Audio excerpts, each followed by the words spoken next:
Okay, let's take a look at these four problems. See how you guys did.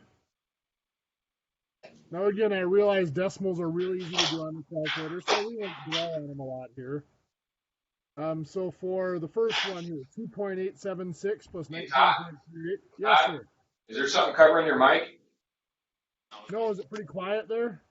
Yeah. It's muffled more than quiet. I mean, it's quiet, but it's more muffled. Is that better? It sounds more right, just quiet. We might need to turn our end up. You need to turn your end up here. How is room 165? Is it loud enough in there? Yes. Yeah. You're 165, fine. Okay. Try the one on the toolbar in the bottom. The Windows toolbar. Oh, all the way down. Yeah, just the regular computer volume. All right, we're good now. Okay, perfect.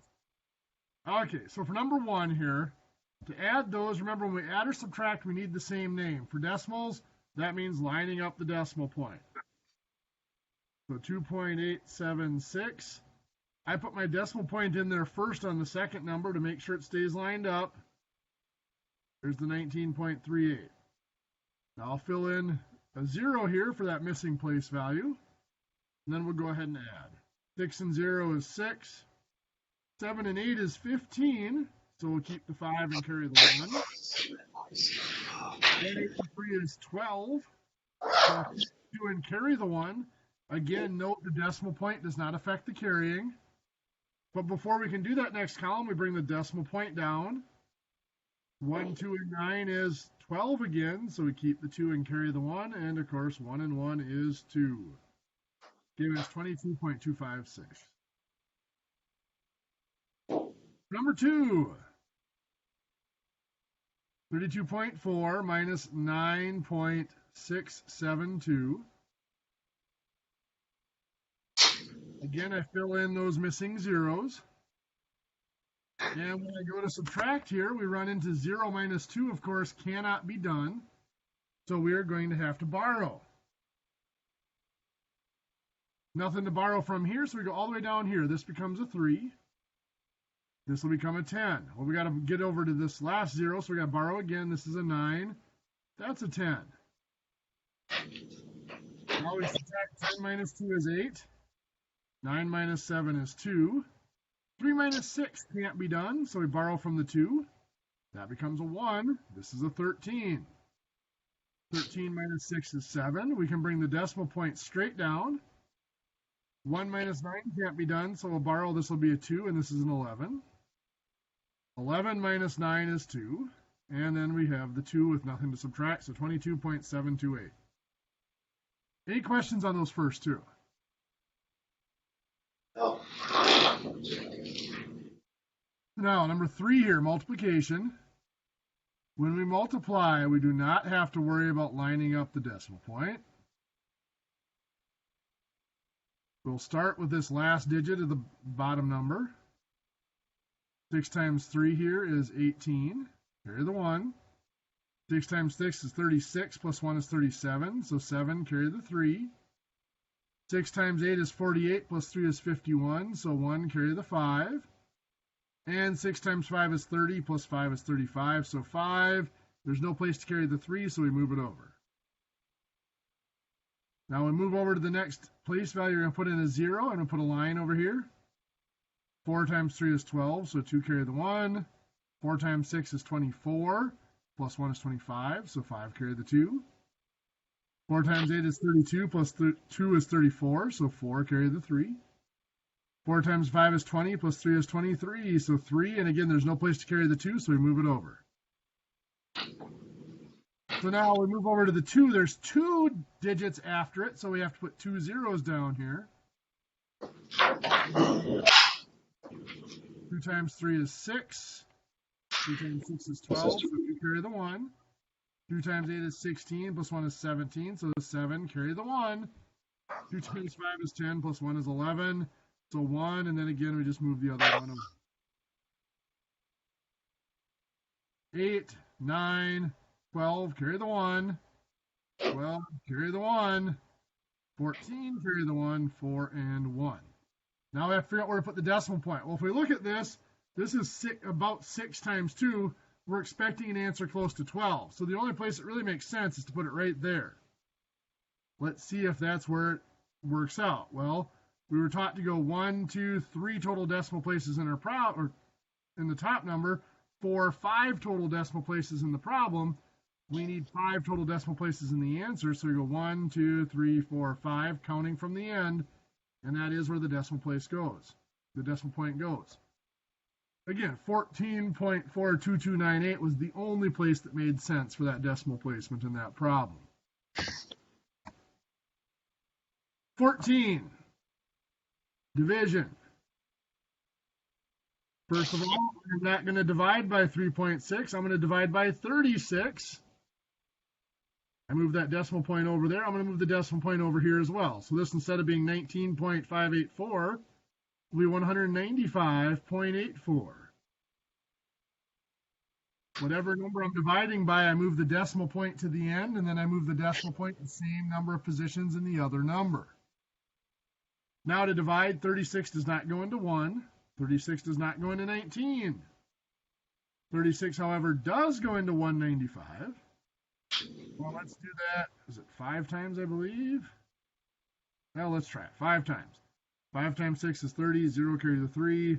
5 times 3 is 15, plus 3 is 18. We subtract, we've got 15 left. So yes, that is correct. So we bring down, before we can bring down the 8, we're crossing the decimal point. So we have to move the decimal point up. We bring down the 8. 36 into 158. I would say 4 times. 4 times 36 is 144. We subtract there to get 6 left, or not 6, 14 left over. We bring down the 4. Well, 36 goes into 144.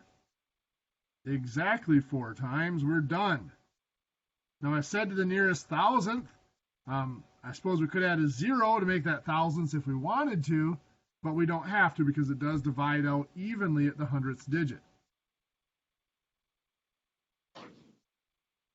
Let's look at one that doesn't divide out evenly. Does anybody have any questions on those first 4? Show of hands, how many had all 4 of them correct? Now, how many of you did them without a calculator? A couple of you? Okay, cool. I totally respect if you use the calculator. I use a calculator on decimals just because they're so easy to enter. But it is nice to be able to do some of the basic calculations. Just to share with you, I told you my background. I come from construction and construction engineering. I ran a construction company for about 25 years. Shut it down about 4 or 5 years ago just because my body can't take the stress anymore. Which means I've done a lot of crap around my own house, rebuilt all my decks and stuff in the last few years. But I was also a construction engineer before I started teaching at WITC.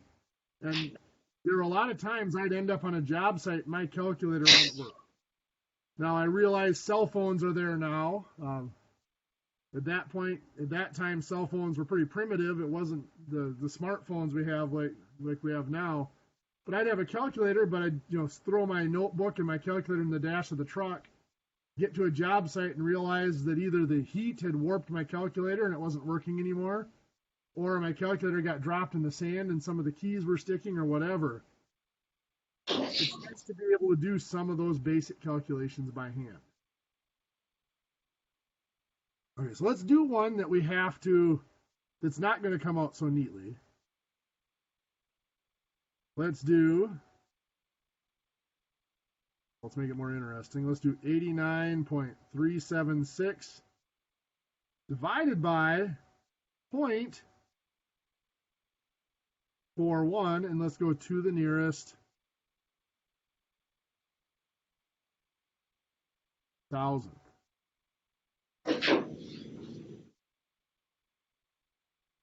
So now again, we have to move those decimal points. This is going to become 41. And we don't have to. I showed you a little bit yesterday how we could do it without moving the decimal points, but the way we're used to doing it involves moving the decimal points. So we moved the decimal point 2 spots here to make that a 41. We had to move it 2 spots here make that 8,937.6. Now we start to divide.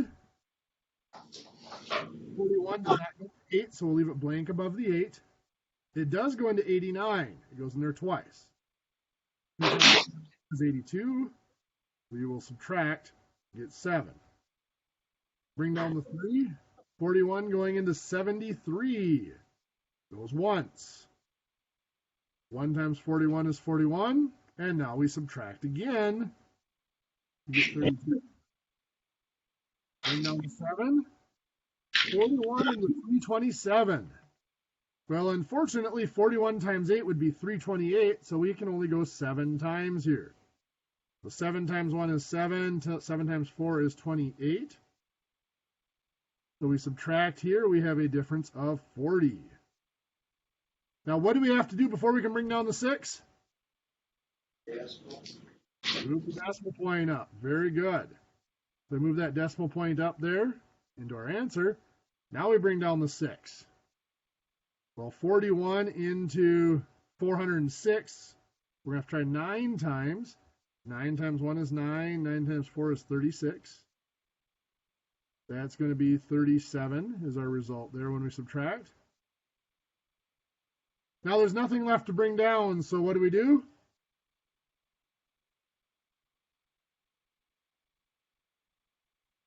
Don't be shy. And a 0. And a 0, perfect. Then we bring down that 0 that we just added. 41 into 370 is going to go 9 times. We just did 9 times 41 is 369, which leaves us with 1. Now we can add another 0 and bring it down. That's 10. Well, 41 does not go into 10. Now we can't, before we add another 0 and bring it down, we got to put in up here that 41 did not go into the 10. It went in 0 times. We have that 0. Every place above every digit here has to be filled. So before I can move to the next place, I have to fill the place above that digit.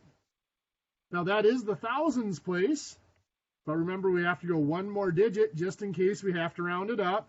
So add that 0 and put it in there. Well, 41 goes into 100, only goes in there twice. So to the nearest 1,000, this is my thousands digit. The next digit is just a 2, so it stays 217.990.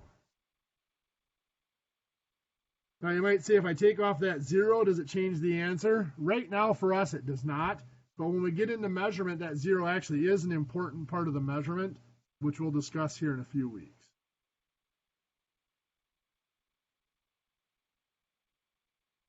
Any questions? Okay, I believe most of you have submitted quiz 2. I think there's only 1 or 2 that are missing. So quiz 2 should be in the Blackboard grade book for you.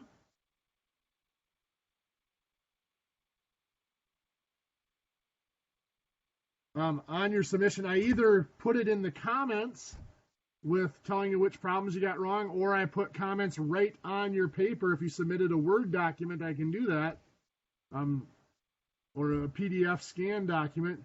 So the comments are in there so you can see which problems you got wrong.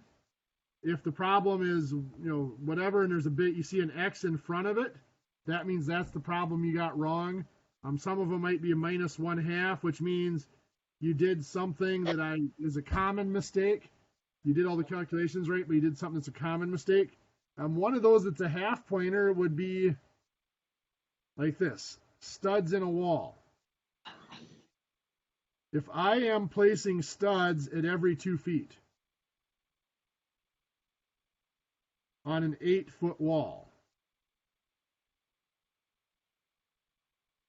well, if I do 8 divided by 2, I get 4. However, if I look at this, there will be a stud at 2 feet, a stud at 4 feet, a stud at 6 feet, and a stud at 8 feet. I'm missing the one here at the beginning at 0 feet. When I just divided out 8 divided by 2 to get 4 studs, I get all the studs I need to do the wall except for the first one. So whenever we divide that out, we divide it out, we get our result, we have to go back in and add one stud for the first one. Now the opposite side of that would be running girders across a building. If this is 30 feet, and I'm going to run a girder every 10 feet. Well, 30 divided by 10 is 3. However, if I look at this, I need a girder at 10 feet. I need a girder at 20 feet. I don't need 3, I only need 2 because I don't need them at the beginning or at the end. So when I'm doing something like that, I subtract 1 because I don't need the end one. Now, we haven't talked about this before. I put it on the quiz to see who picked up on it. Several of you did, so good job. If you didn't and you got one of those problems wrong, now I believe it's problems 3 and 4 on the quiz, or 2 and 3, I don't remember which two now exactly. If you do your corrections and turn those back in and just tell me when you do your corrections, I forgot to add 1 for the first joist, or I forgot to subtract that there wasn't a girder at the other end, that's all I need for the explanation, and then give me the correct answer.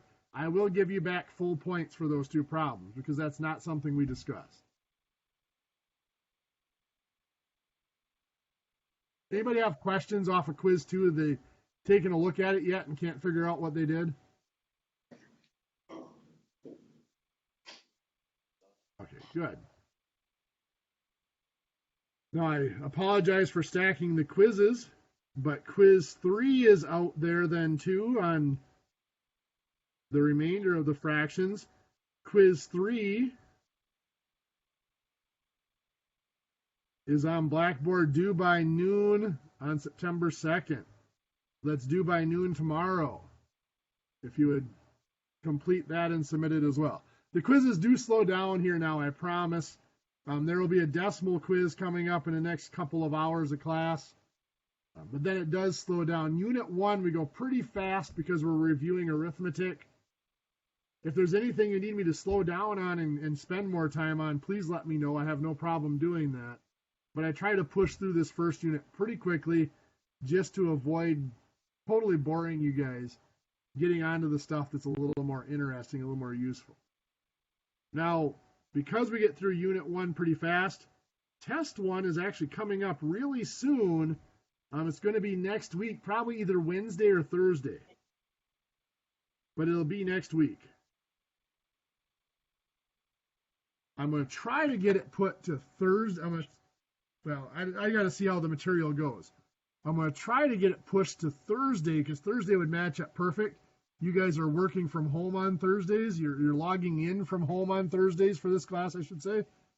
So that would make it so I'll be on the network if you have any questions, but you don't have to log in. You'll just have to complete the test that day. We'll talk about the test more when it comes around. Okay, so today I want to look at a little bit different application. If we had 2 boards, and those boards were 7 feet long and 13 feet long, and I needed a board that was exactly in between the 2 of them, how I would find that length would be to find an average. Well, how do I average 2 numbers? Well, I add them together. Plus 13 feet is going to be 20 feet. Then I divide by how many are there. In this case, 2. 20 feet divided by 2 is 10 feet. Well, if I'm using fractions, this gets to be a little bit more complicated, but it's the same process.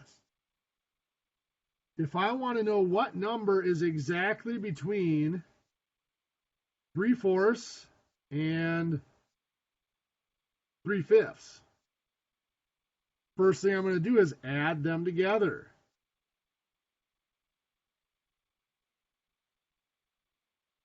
Well, I'm going to need a common denominator, which is going to be 20. 4 times 5 makes 20, so 3 times 5 is 15. 5 times 4 makes 20, so 3 times 4 is 12. That adds to be 27 twentieths. Now I realize that's an improper fraction, and I could change it into 1 7 20ths, but I'm not going to here because I know the next step is going to be to divide by 2. Well, how do I divide a fraction by a whole number? Well, I turn that whole number into a fraction. So dividing by 2 is going to become dividing by 2 over 1. And of course, we know that we don't, rather than divide, we have a shortcut. We're going to change it so the 27 over 2 does not change, or 27 over 20 does not change. The dividing by 2 over 1 becomes multiplying by the reciprocal, 1 over 2. Now we multiply 27 times 1 is 27, and 20 times 2 is 40. So you might be looking at that wondering, well, okay, so why on earth would we ever need to do that with 2 fractions? Well, it comes down to tool sizes. Now this worksheet is specifically about drill bits, but it could be other tools. It could be shaper bits, could be wrenches, whatever you're dealing with. Where you have 2 tools, let's say that in this case you have a 7/32 bit and a 1/4 inch bit, and the bit you need is between the 2 of them. To find the bit that is between those 2, we do exactly what we just did. We add those numbers together. 1/4 plus 7/32. We got to find common denominators, which is going to be the 32. 1/4 becomes 8/32. We add those together, 8 and 7 is 15/32. And we divide by 2.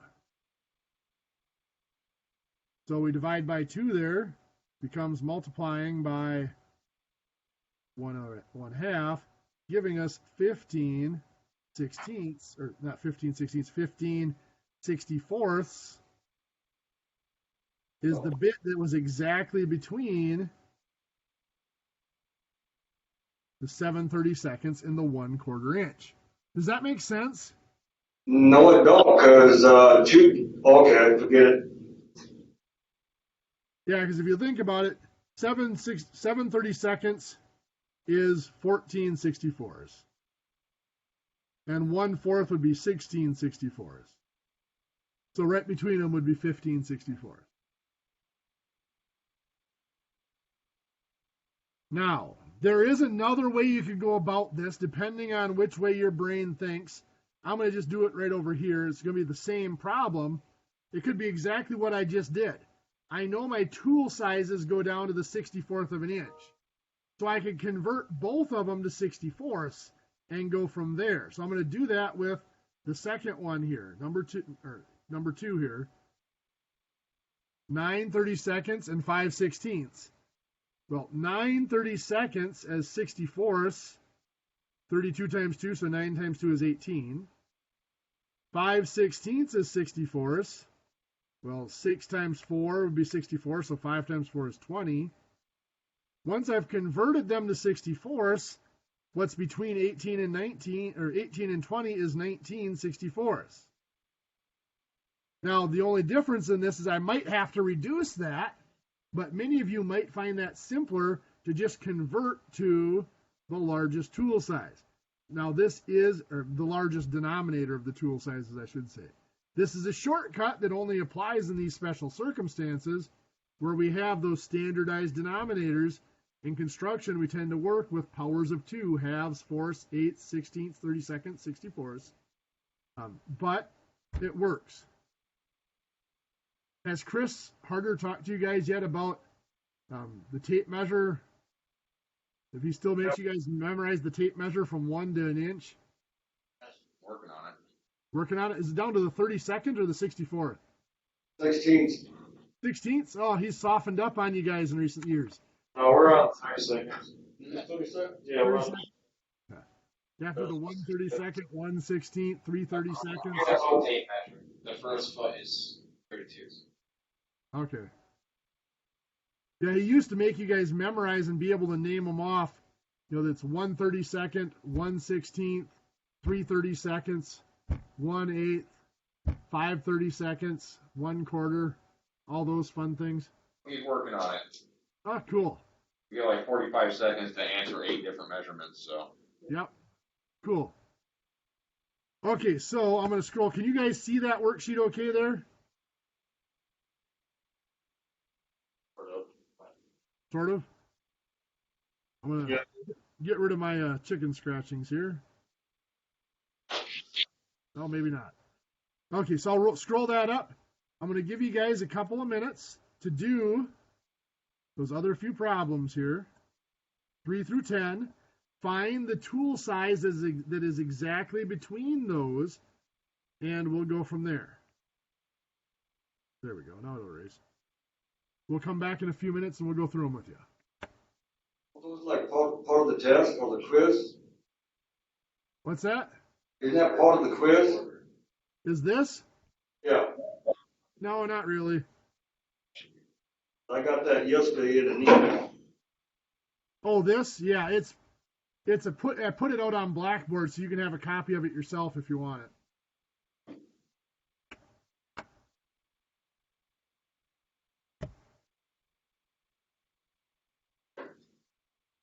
I'm still figuring out all the features of the new Blackboard system. I guess one of them is every time I do post something, it emails you a notification about it, doesn't it?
Okay, let's take a look here, see how you're doing. So for the first one, between 5/8 and 3/4, you end up getting, as my pen comes back online, here we go. You end up getting, what is that? 11/16. Is that what you end up getting for that? Yes. For number 4, 3/8 and 1/2, we get 7/16. 1/2 and 3/4, we get 5/8. 1/16 and 1/8, we get 3/32. 11/64 and 3/4, we get 23/32. For 3/32 and 1/16, we get 5/64. For 25/32 and 3/16, we get 51/64. And for 15/32 and 1/2, we get 31/64. Any of those you have questions on or would like to see me go over?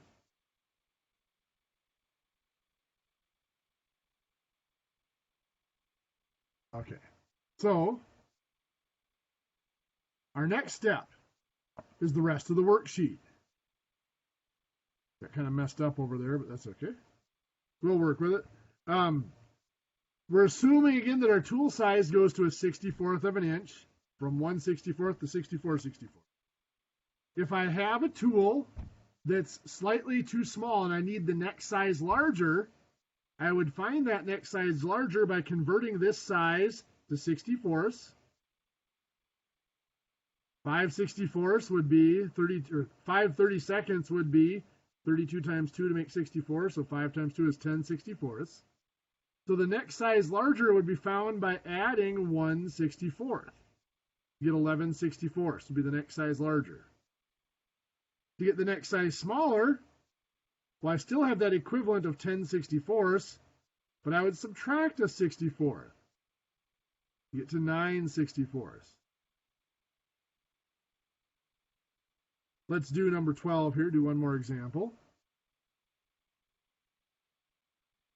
3/16, again, I'm going to convert that to 64. So 16 times 4 makes 64, so 3 times 4 is 12. So 1 larger plus a 64th would be 13/64, so it would be the next larger tool size. 1 smaller, I'd do my 12/64 minus 1.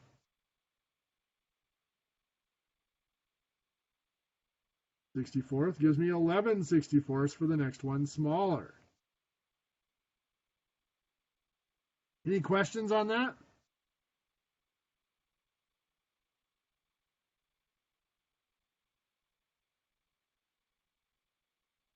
Okay, so there's 5 problems there. I'm going to have you do 14 through 18. The ones got cut off, but do those 5 problems quick. We'll go over them in just a couple minutes.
Let's see how you're doing on these. I know some of you need a little more time, but that's okay. Let's see what you got done.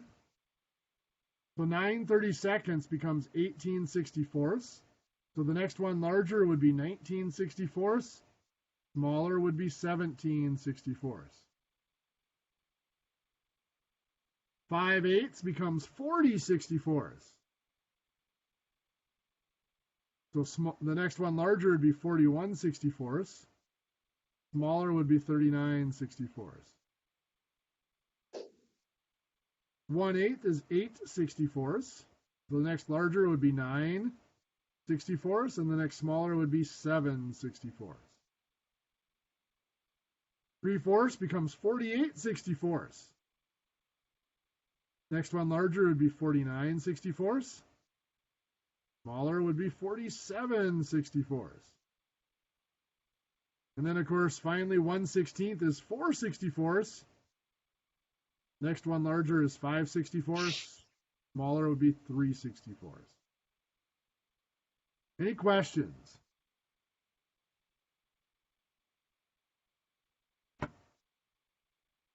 Okay, so the bad news and good news of the day is, well, the bad news, you do have quiz 3 to work on. Good news is because I've been stacking up the quizzes on you here, I'm going to be nice for once in my life, and you're not going to have any homework today.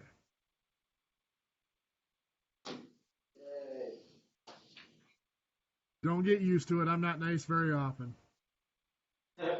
So make sure you complete quiz 3 and turn it in. They've asked me to make sure I let you guys go a little bit early, just to make sure that you have time to wipe down the tables before you leave. Because I guess in 165, at least, there is another class that comes into that room right after this.